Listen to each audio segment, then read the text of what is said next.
आदेश Gautam madam से जानना चाहूंगा, जैसा हम बात करें कि संविधान की, क्योंकि जो हक अधिकार है, जो हम बात करें कि या तो जो बाबा साहब अम्बेडकर हो, या तो ज्योतिबा फुले हो, या तो गौतम बुद्ध हो, जो भी है, जिनके भी इनके सारे विचार जो है वो संविधान में निहित करके हमें बाबा साहब ने रखे हैं, और जो भी संविधान सभा में जिनका रोल रहा है, उन्होंने ये जो मूल्य है उनको संविधान में स्थापित किए हैं, और भारत के लोगों के लिए एक खुशहाल जीवन का प्रावधान किया हुआ है। तो इसको हम कैसे समाज में इस जयंती का उपयोग करके हम कैसे समाज तक पहुंचाए, उस पर क्या प्रोग्राम लगाना चाहिए, कैसे काम करना चाहिए, थोड़ा उस पर बताइएगा मैम।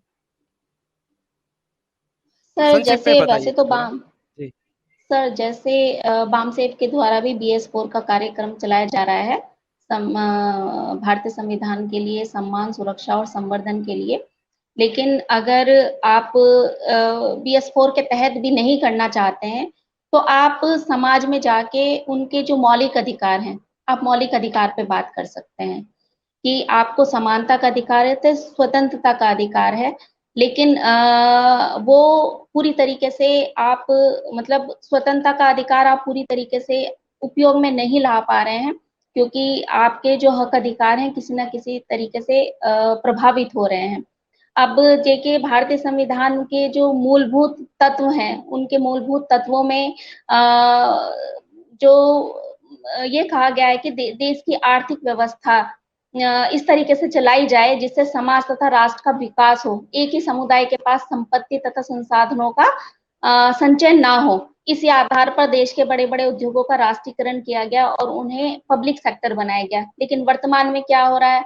वर्तमान में जितने भी पब्लिक सेक्टर हैं उनको ग्लोबलाइजेशन का नाम देकर, निजीकरण का नाम देकर उनको जो संसाधन है, जो आर्थिक संसाधन है, उसका ध्रुवीकरण किया जा रहा है। चूँकि अभी कुछ ही समय से जो बहुजन समाज है वो पब्लिक सेक्टर में आया है, वो आर्थिक संपन्न हुआ आर्थिक रूप से, और वो अब इस स्थिति में था कि वो जो आर्थिक संसाधन है उन पे नियंत्रण कर सके।